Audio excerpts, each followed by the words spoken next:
வணக்கம். நான் உங்கள் காஞ்சி ரேடியன் பயிற்சி மைய ஒருங்கிணைப்பாளர் ஆனந்தன். வரப்போகிற காலகட்டங்களில் என்ன பண்ண போகிறோம் அப்படின்னா, டெய்லி கரண்ட் அஃபேர் வந்து நம்ம யூடியூப் சேனலில் வந்து அப்லோட் பண்ண போகிறோம்.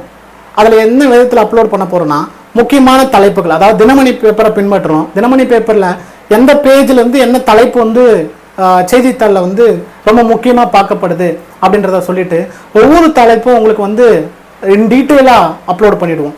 அப்போது இந்த செய்தித்தாளில் வர தலைப்பு மட்டுமே ஒரு ஷார்ட் வீடியோவாக போட்டுட்டு அந்த வீடியோவுக்கு கீழே டிஸ்கிரிப்ஷனில் என்ன பண்ணுவோம், ஃபுல் வீடியோ உங்களுக்கு வந்து அப்லோட் பண்ணி வச்சுருப்போம். நீங்கள் என்ன பண்ணிக்கலாம்னா டெய்லியுமே இந்த தலைப்புகளை பற்றி பார்த்துக்கலாம். கரண்ட் அஃபேரில் கேட்கப்படுற அனைத்து கேள்விகளும் நம்மளோட வீடியோவில் வந்து கண்டிப்பாக கேட்கப்படும்.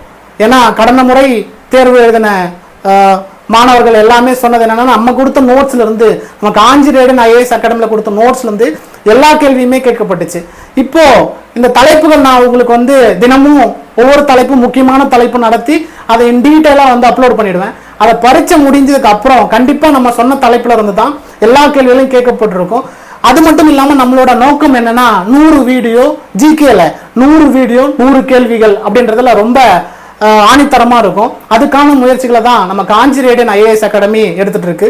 இன்னைக்கு 14/8/2024 முக்கிய தலைப்புகள் என்னன்னா, வாஃபு மசோதா பேஜ் நம்பர், தினமணில பேஜ் நம்பர் 3ல, SSLV D3 பேஜ் நம்பர், அதே பேஜ் நம்பர் 3ல தமிழகத்தில் கலப்பின பயிர் அப்படின்னு சொல்லிட்டு மத்திய அரசாங்கம் என்ன பண்ணிருக்கு, 109 வகையான கலப்பின பயிர்களை அறிமுகப்படுத்திருக்கு.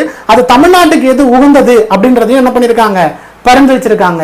இந்த 109 பயிர்கள்ல என்ன பண்ணிருக்காங்க, 10 பயிர்கள் வந்து தமிழ்நாடை சேர்ந்தது அப்படின்னு சொல்லிட்டு என்ன பண்ணிருக்காங்க, சொல்லியிருக்காங்க. அதுல நெல் வகைகள் எத்தனை, தமிழ்நாட்டுக்கு உள்ள நெல் வகை எது, அப்படி மக்காச்சோள வகைகள் எது, தீவனம் எது எது அப்படின்றது எல்லாமே குறிப்பிடப்பட்டிருக்கு. இன் டீட்டெயிலான வீடியோ உங்களுக்கு வந்து அப்லோட் பண்றேன், சரியா?